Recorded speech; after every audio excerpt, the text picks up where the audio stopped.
Halo, assalamualaikum teman-teman Geologi. Apa kabar? Doain pasti pada sehat keluarga ya. Di samping saya, sebuah GWM Tank 300. Salah satu mobil SUV 4x4 yang sekarang banyak teman-teman request untuk saya melakukan review. Alhamdulillah hari ini akhirnya berkesempatan juga ya untuk mereview GWM Tank 300 ini. Nah, sebenarnya kalau ngomongin Tank 300, ini adalah pertama kalinya saya melakukan review. Baik untuk off-road dan juga untuk on-roadnya. Yang mana sebenarnya kalau ngomongin on-roadnya sih udah sempet sih sebenarnya ya. Tapi kalau untuk off-roadnya ini pertama kali nih. Di hari ini kita akan melakukan testingnya. Nah, sebelumnya yang udah saya tes secara lengkap adalah GWM Tank 500. Di mana mobil itu cukup membuka mata saya dan banyak juga teman-teman yang lain ya terhadap brand satu ini. Sering denger yang namanya kayak, oh iya bener juga, atau enggak, oh iya. Kayak mereka begitu ngerasain baru kayak menyadari kalau misalnya yang sempat saya sampaikan itu, oh ya ternyata bener ya begitu nyobain langsung. Jadi full of surprise mobil ini, dari kita ngomongin materialnya, fiturnya, maupun sampai berkendaranya. Nah, jadi di hari ini kita akan mereview sebuah Tank 300 yang bernama Tank Ganesha ini milik Om Aga di habitatnya. Kira-kira gimana lengkapnya? Ikutin terus videonya.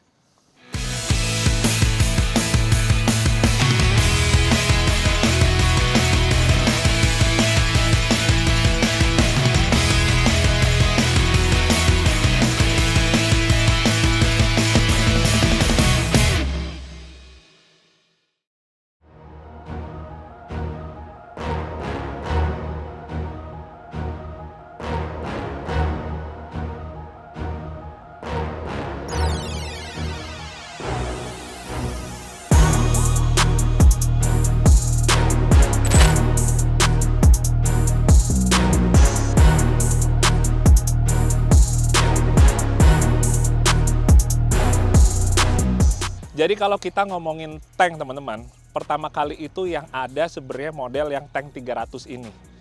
Tepatnya di tahun 2020, di mana berikutnya di tahun 2021 baru ada yang namanya Tank 500. Nah, kalau kita ngomongin Tank 300, ini dia kategorinya adalah medium size SUV. SUV ukuran sedang dengan sasis leather frame.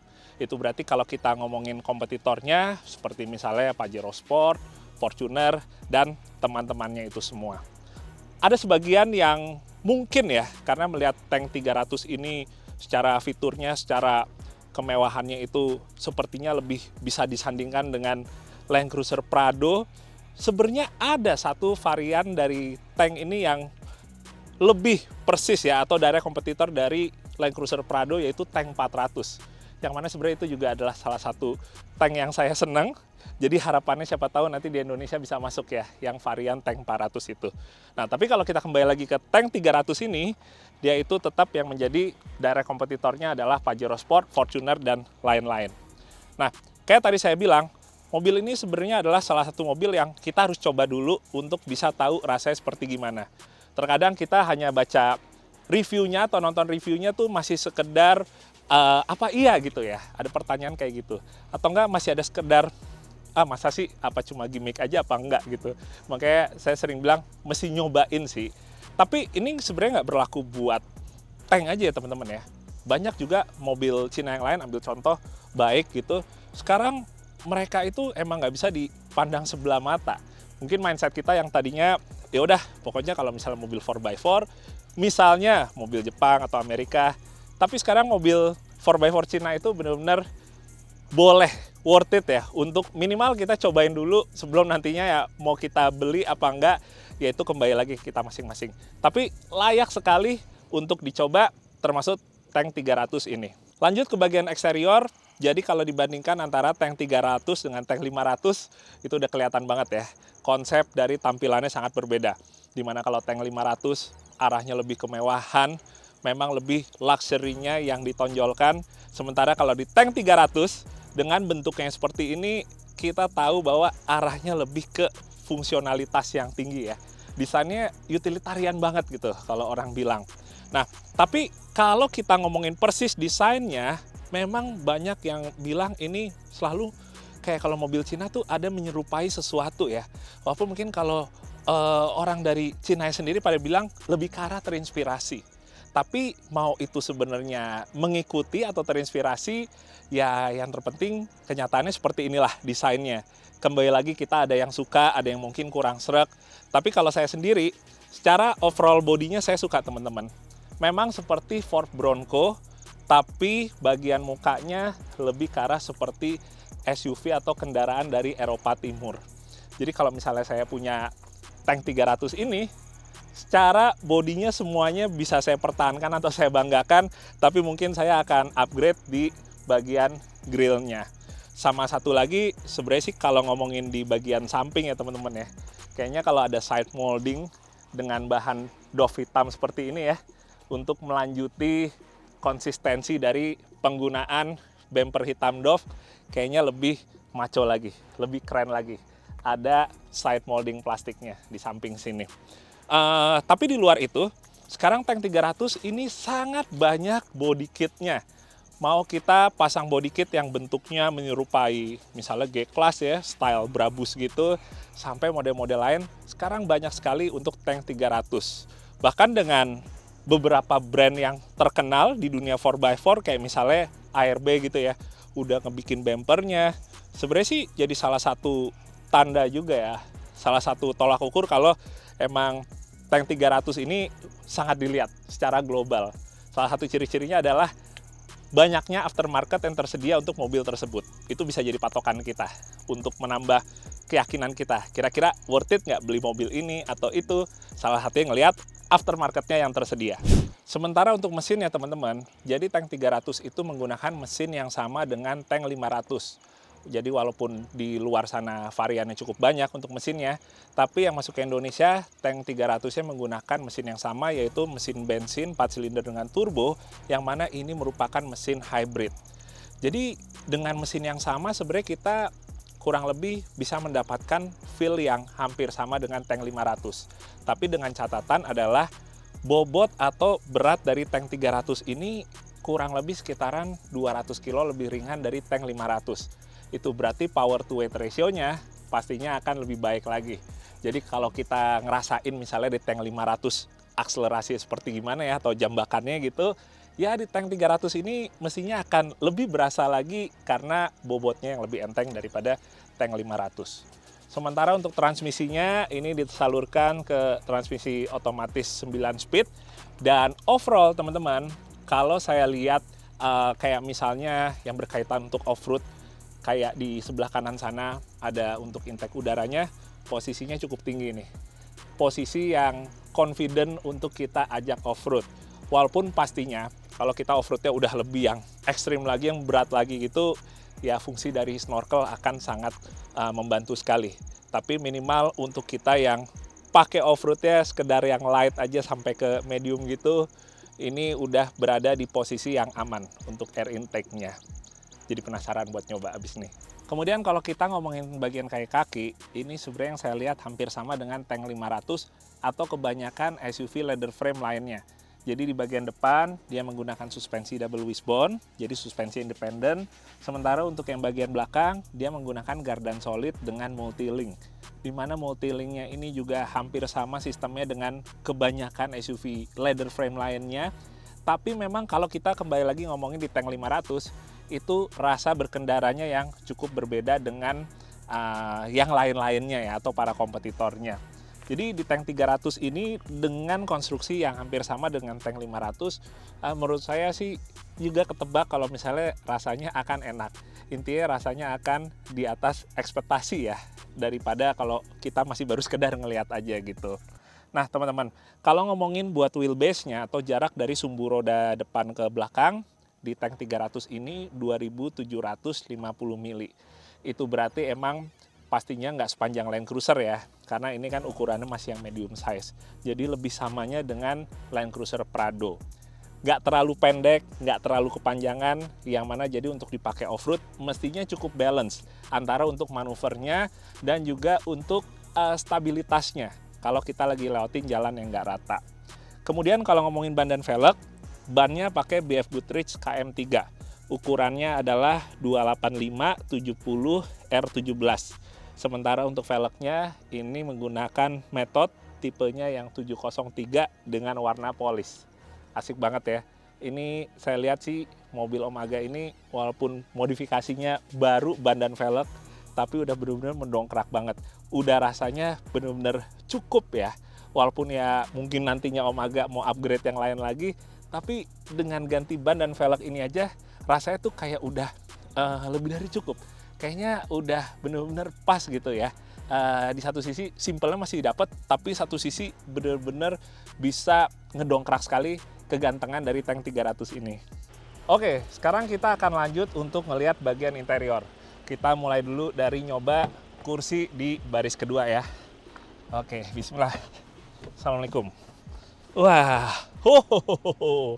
ini walaupun ukuran medium, walaupun lebih kecil dari tank 500, tapi leganya teman-teman, nggak seperti saya lagi naikin medium size SUV ya.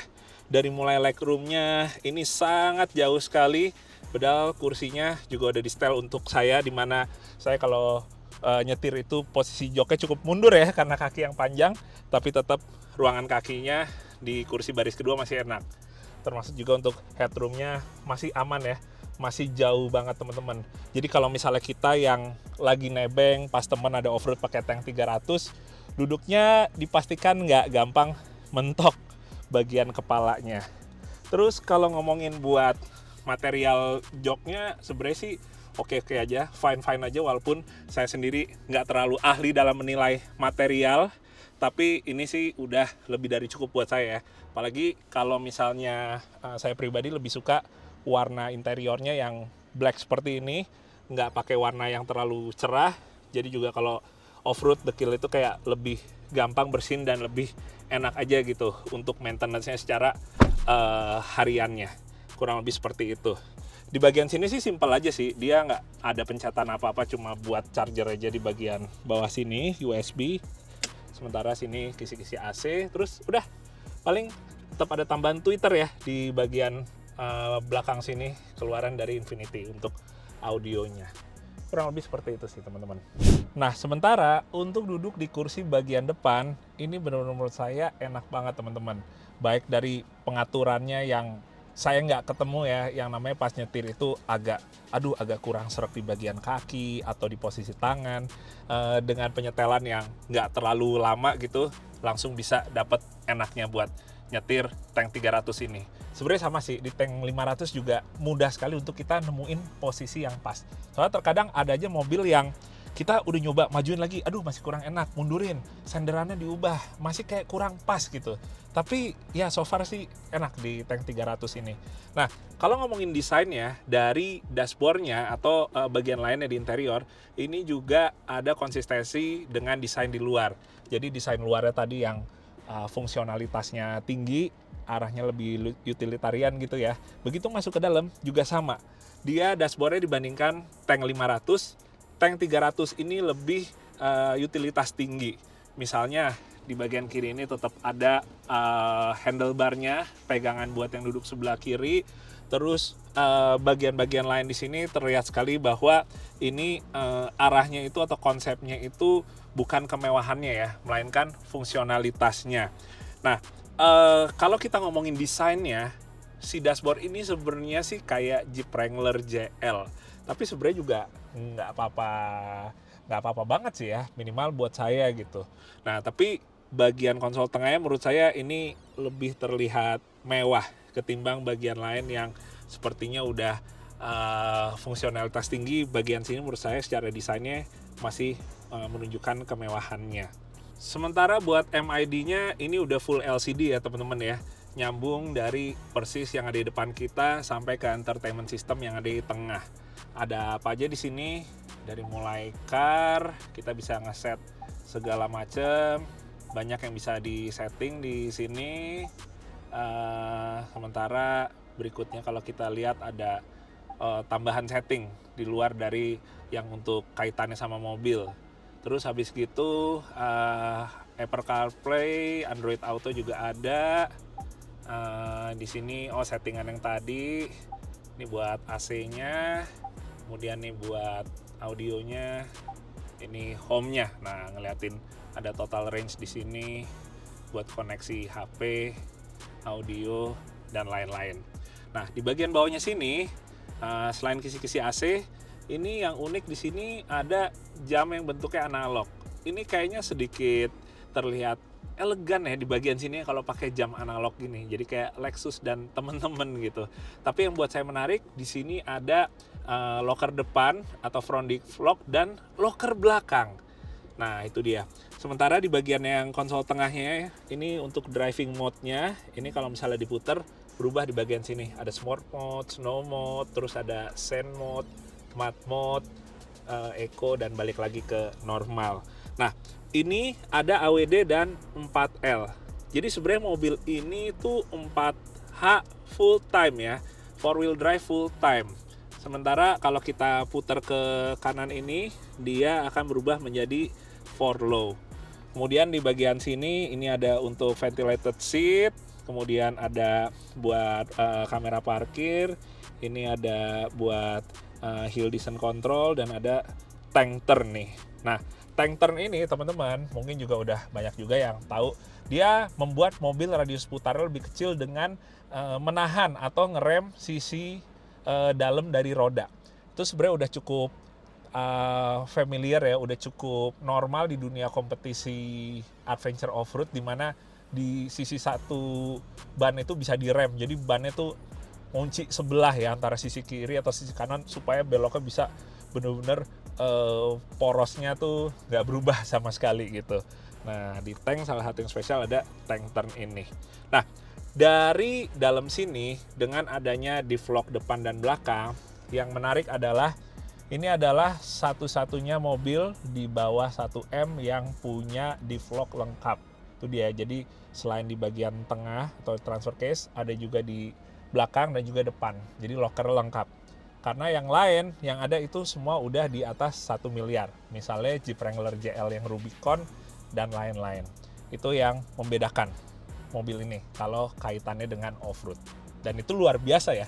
Dengan harga 800 juta udah diff lock-nya lengkap. Oke, sekarang saatnya kita untuk test drive. Jadi sebelumnya saya pindahin dulu dari AWD atau dari full time 4-wheel drive ke 4L. Dan begitu ke 4L, kita udah nggak bisa pakai driving mode yang tadi sempat saya jelasin. Kayak Matte, Sand, dan lain-lain, itu justru pas lagi di AWD-nya. Tapi kalau 4L, paling kita pengaturannya tinggal ke diff lock-nya aja ya. Yang mana sebenarnya itu lebih advance atau boleh dibilang lebih untuk penggunaan yang berat lagi off-road-nya. Tinggal kita ke off-road mode yang ada di layar tengah. Nah, tampilannya seperti ini. Benar-benar menarik banget ya secara layoutnya, secara desainnya. Sebelah kiri ini nampilin tekanan angin bannya berapa, tapi ini TPMS-nya atau sensor buat tekanan angin bannya belum keset, jadi masih 0 PSI semua ya. Sementara di bagian tengah ada untuk kompas, terus juga ada inclinometernya untuk bisa tahu derajat kemiringan si mobil, dan lain-lain. Sementara di bagian kanannya, ini ada layout untuk si sistem 4-wheel drive-nya. Kalau udah 4L, si transfer case-nya itu udah nge-lock, atau center diff-nya tuh udah nge-lock. Itu udah pasti, kalau 4L di mobil manapun juga tuh, begitu masuk 4L, center diff-nya itu nge-lock dia. Tapi kalau untuk yang di gardan belakang atau gardan depan ya, diff lock-nya ini kita bisa ngatur sendiri aja sih lewat tombol yang ada di sini teman-teman. Kemudian kalau kita pencet Conqueror Perspective, wah ini dia kamera 360-nya. Dan saya lihat sekarang mobil Cina tuh kameranya tuh bagus-bagus ya teman-teman ya. Jernih banget, clear banget gitu. Ini juga bisa kita atur, kayak misalnya mau ngelihat dari bagian depan mobil, dari belakang, samping. Ini sih sepertinya memang apa ya, nggak cuma di mobil yang gennya off-road aja ya, yang sekarang ada seperti ini. Paling tambahannya ini nih, ini lebih ke orang bilang sekarang kayak off-road cam ya, supaya kita bisa tahu roda kita tuh lagi jejaknya di mana gitu, di jalur yang akan dilewatin. Kurang lebih seperti gitu. Oke, sebenarnya saya juga nggak terlalu perlu pakai kameranya, saya close aja. Langsung kita coba off-roadnya di sini. Dengan kondisi kering, nggak apa-apa, kita bisa tetap nyobain secara overall-nya gimana.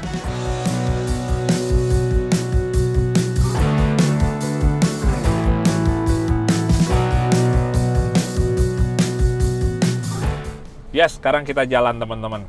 Pertama, kita akan nyoba dulu di jalanan yang lurus, yang flat aja, nggak terlalu terjal atau curam.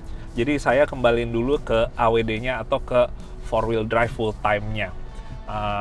Dimana untuk jalanannya tetap berbatu, tetap udah bisa langsung ngerasain sebenarnya untuk suspensinya gimana di medan off-road ya. Sebenarnya jalur kayak gini juga nge-represent kalau misalnya mungkin aktualnya orang akan pakai mobil tank ini ya, baik 300 atau 500. Jadi jalur-jalur country road atau jalur-jalur pedesaan yang sebenarnya masih tetap dilewati oleh mobil umum juga ya. Walaupun mungkin di mereka lebih effort, tapi kalau di kita itu pastinya lebih effortless dengan minimal kita menggunakan penggerak 4-wheel drive. Dari waktu pertama saya nyobain di tank 500, saya udah bisa sambil nebak kalau misalnya di tank 300 ini feel nyetirnya itu akan sangat oke.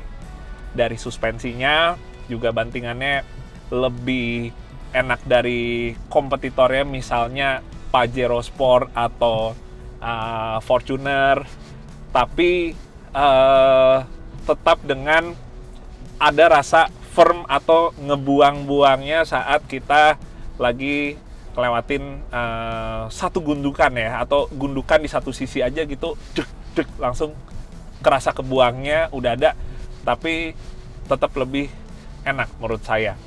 Lebih kayak nyetir Land Cruiser Prado. Jadi sama-sama leather frame juga, sama-sama medium SUV, tapi begitu kena jalan seperti ini, itu rasanya dia nggak terlalu kebanting kanan kiri, teman-teman. Itu rasa yang bisa saya dapetin sekarang ini. Sementara buat steeringnya, ini enteng banget. Ini dia electric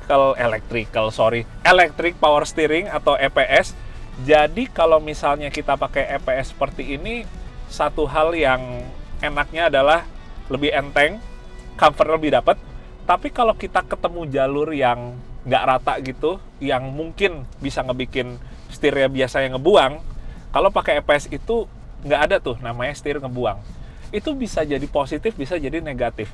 Karena kita sebenarnya selama ini dengan menggunakan power steering yang hidrolik yang konvensional, kita justru feedback dari jalan yang ngebuat setirnya jadi agak ngelawan. Itu tuh justru ngebantu kita untuk bisa lebih merasakan jalur yang dilewati.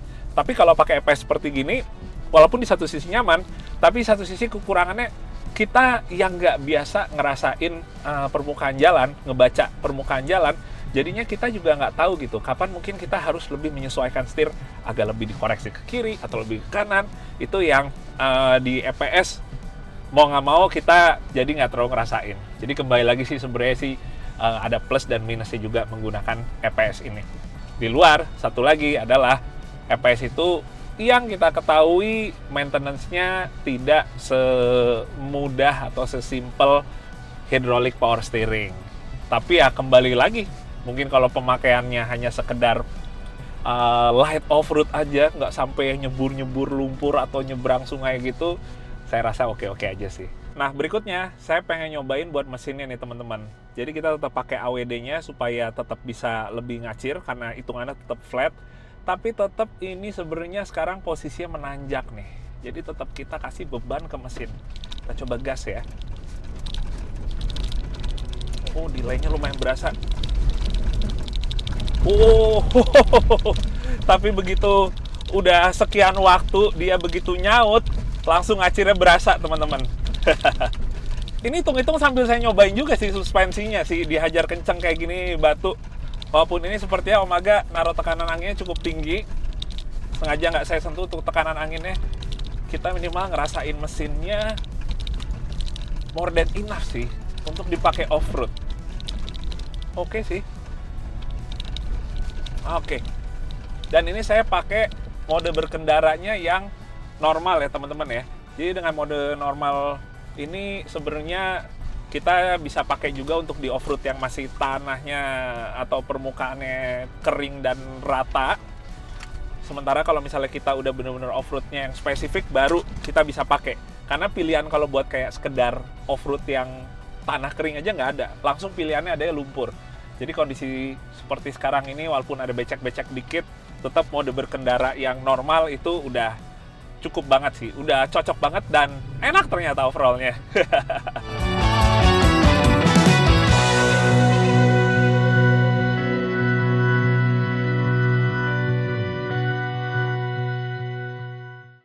Ya, sekarang kita akan ngetes di salah satu bagian yang ada di sini yang mana hitungannya cukup ekstrim juga teman-teman. Dengan alur air yang cukup dalam dan juga batu yang besar. Di sini biasanya emang nggak semua mobil saya coba untuk tes di sini. Tapi kalau untuk di tank 300 ini apalagi udah digedein bannya dengan menggunakan ban MT, bolehlah kita cobain di sini. Ini akan saya pindahin ke 4L di sini. Dari tadi kan kita pakai full time 4-wheel drive-nya. Sekarang udah pakai 4L-nya. Dan oke, bismillah. Rem tangan, kita mulai maju. Ini di sini banyak batunya yang gede dan benar-benar harus cermat dalam memposisikan bannya ya. Dan kalau kondisi turunan kayak gini teman-teman, mungkin sih di aslinya dia lebih curam daripada mungkin teman-teman lihat di video. Turunan dengan bebatuan yang gampang lepas atau gampang meleset batunya gitu, kita ngeremnya nggak boleh dikagetin gitu, karena yang ada bisa makin nyerosot ya, atau terkadang justru ngejungkal bagian belakang mobil. Oke, kita akan naik lagi ke jalur.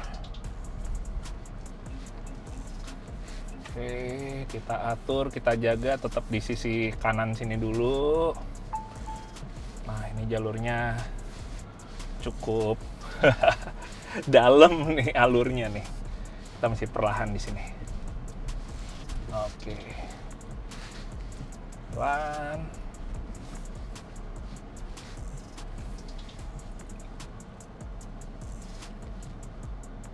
Oke.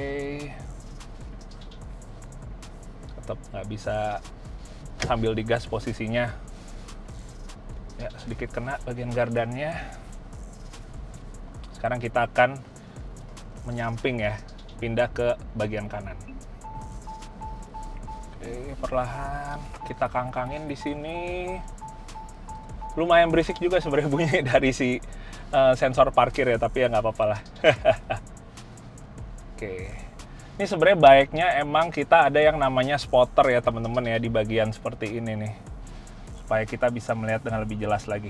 Nah, ini posisinya bagian kanan belakangnya lagi ngangkat. Kita pelan-pelan aja di sini sampai maju lagi mobilnya. Oke. Ya. Perlahan kita susur lagi. Dan ini sekarang posisinya di kiri nih, alurnya juga dalam nih. Cuma kita lewatin ya. Ini pengalaman banyak teman-teman yang suka terbalik di sini karena emang alurnya dalam, jadi kalau meleset dikit aja langsung mobilnya tiduran ke samping. Oke. Mantep sih, ngekontrol mobilnya enak banget. Suspensinya oke, artikulasinya walaupun ini bannya udah sedikit lebih gede ya, jadi sebenarnya kalau mau suspensi artikulasi lebih maksimal lagi ya jadinya masih di lift kit. Tapi so far sih dengan bannya ditinggiin dan tanpa lift kit masih bisa dapat traksi maksimal di situ. Nah, sekarang kita akan ngebalik arah untuk nyoba dalam kondisi sekarang nanjak nih teman-teman ya. Ini mesinnya lebih menantang lagi dari tadi ya, dengan arah dibalik gini. Sekarang yang beda adalah saya tetap pakai 4L, tapi saya akan nyalain untuk di vlog belakangnya. Kalau di vlog yang depan atau loker depan tuh relatif jarang sekali ya kita pakai, kecuali benar-benar off-roadnya yang mungkin lumpurnya yang dalam, yang benar-benar berat gitu. Tapi kalau di vlog belakang itu kita relatif lebih sering pakai, mau dalam kondisi kering ataupun basah. Nah, jadi sekarang ini kita dengan kondisi gardan belakang udah terkunci. Yang pertama ini balik lagi kita harus mepetin dulu ke sisi yang sebelah kiri karena kanannya dalam sekali. Oke. Wah, bismillah. Perlahan kita urut samping sini. Kita crawling. Nah, dan di sini kita akan masukin ban kanan depannya ke got untuk nanti kita crossing ke sisi kanan. Jadi kebalikannya tadi nih.